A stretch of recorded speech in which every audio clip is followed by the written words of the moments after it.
The starship Elysium drifted silently through the void, its hull glinting faintly under the light of a distant sun. It was a relic of the human-alien coalition, a symbol of unity between species.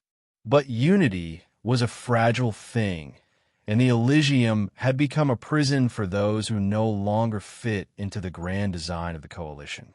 In the depths of the ship, in a dimly lit corridor far from the bustling command center, a lone figure crouched in the shadows. Her name was Zenara, a Zalaxian, a species known for their fierce independence and sharp, angular features. Her skin was a deep, iridescent blue, and her eyes glowed faintly in the dark like twin embers. But now, those eyes were hollow, filled with desperation. Zenara had been abandoned. Her crew, her people, had left her behind. She had been deemed too rebellious, too unpredictable. The coalition had no room for dissent, and Zenara had spoken out against their policies one too many times. Now, she was alone, starving, and desperate. Her stomach growled, a low, guttural sound that echoed in the empty corridor.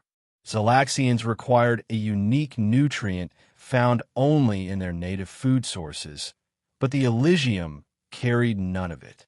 The humans had their rations, their bread, their synthetic meals, but Zenara could not digest them, or so she had been told. But hunger had a way of breaking down barriers, both physical and mental. Zenara had heard rumors that the human medic, a man named Dr. Elias Grant, was different from the others. He was kind, compassionate, and perhaps sympathetic to her plight. With trembling legs, Zenara pushed herself up and began to make her way toward the medical bay. The journey was agonizing. Her body was weak, her vision blurred, and every step felt like a mile. But she pressed on, driven by the gnawing emptiness in her gut. When she finally reached the medical bay, she found Dr. Grant hunched over a console, his brow furrowed in concentration. He was a tall man, with broad shoulders and a kind face. His dark hair was streaked with gray, and his eyes were a warm, earthy brown. He looked up as Zenara stumbled through the door, and his expression immediately shifted to one of concern. "Zenara," he asked, his voice soft but filled with worry. "What are you doing here? You should be resting." Zenara collapsed to her knees, her breath coming in ragged gasps.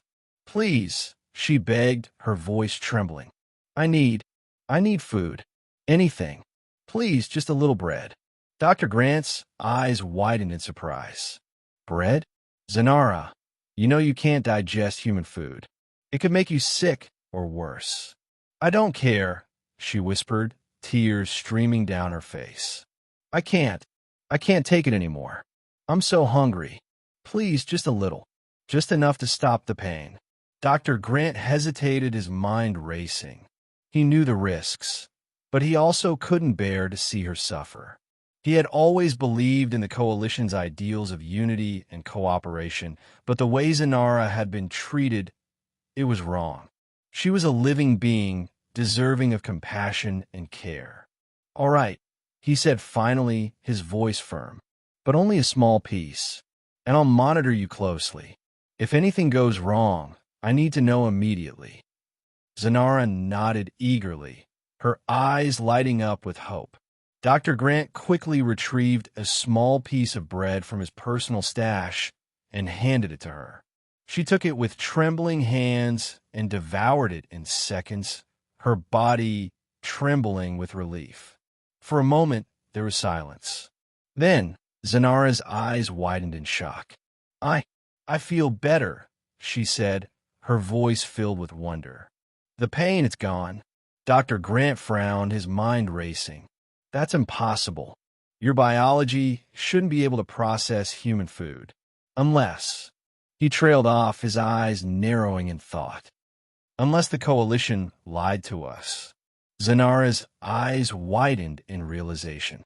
"They wanted to control us," she whispered. "They want to keep us dependent on them. That's why they told us we couldn't eat human food. Dr. Grant's jaw tightened, a flicker of anger in his eyes. If that's true, then we need to expose them. We need to show the galaxy what they've been hiding. Zanara nodded, a fierce determination burning in her eyes. But first, we need to survive. And for that, we need more food. Dr. Grant hesitated, then nodded. All right, but we need to be careful. If the Coalition finds out what we're doing, they'll stop at nothing to silence us. Over the next few days, Dr. Grant and Zanara worked together in secret, gathering supplies and formulating a plan. They discovered that Zanara could not only digest human food, but it also gave her strength and vitality far beyond what she had experienced with her native diet. It was as if her body had been starving for something it had never been allowed to have. As they prepared to make their move, Zanara found herself growing closer to Dr. Grant. He was unlike any human she had ever met, kind, selfless, and willing to risk everything for what he believed was right. And Dr. Grant, in turn, found himself drawn to Zanara's fierce spirit and unwavering determination. But their time was running out. The Coalition had begun to suspect that something was amiss, and they were closing in. One night, as they huddled together in the medical bay, Zanara turned to Dr. Grant, her eyes filled with determination. "We can't wait any longer," she said. "We need to act now." Dr. Grant nodded, his expression grim. "I know, but once we do this, there's no turning back." Zanara reached out and took his hand, her grip firm. "I'm not afraid. Not as long as we're together." With a final nod, they set their plan into motion. Using the ship's communication systems, they broadcast a message to the entire galaxy, exposing the Coalition's lies and revealing the truth about the Zalaxians' ability to digest human food. The response was immediate and overwhelming. The galaxy erupted in outrage, and the Coalition's grip on power began to crumble. But the Coalition was not going down without a fight. They sent a team of soldiers to the Elysium, determined to silence Zanara and Dr. Grant once and for all. The two of them fought bravely, using every ounce of strength and cunning they had. But in the end, they were outnumbered and outgunned. As the soldiers closed in, Zanara and Dr. Grant stood back to back, ready to face their fate together. But just as the soldiers were about to strike, a massive explosion rocked the ship. The Coalition's forces were thrown into chaos, and Zanara and Dr. Grant seized the opportunity to escape. They made their way to an escape pod, their bodies battered and bruised, but their spirits unbroken. As the pod launched into space, they watched as the Elysium was consumed by flames, a symbol of the Coalition's corruption burning away. In the days that followed, Zanara and Dr. Grant became symbols of hope and resistance. Their message had sparked a revolution, and the galaxy was forever changed. Together, they traveled from planet to planet, spreading their message of unity and freedom. And through it all, they never forgot the simple act of kindness that had brought them together, a piece of bread offered in a moment of desperation that had changed their lives forever. As they stood on the deck of a new ship, watching the stars streak by, Zanara turned to Dr. Grant and smiled. "Thank you," she said softly, "for everything." Dr. Grant smiled back, his eyes filled with warmth. "We did it together," he replied, "and as long as we're together, we can face anything."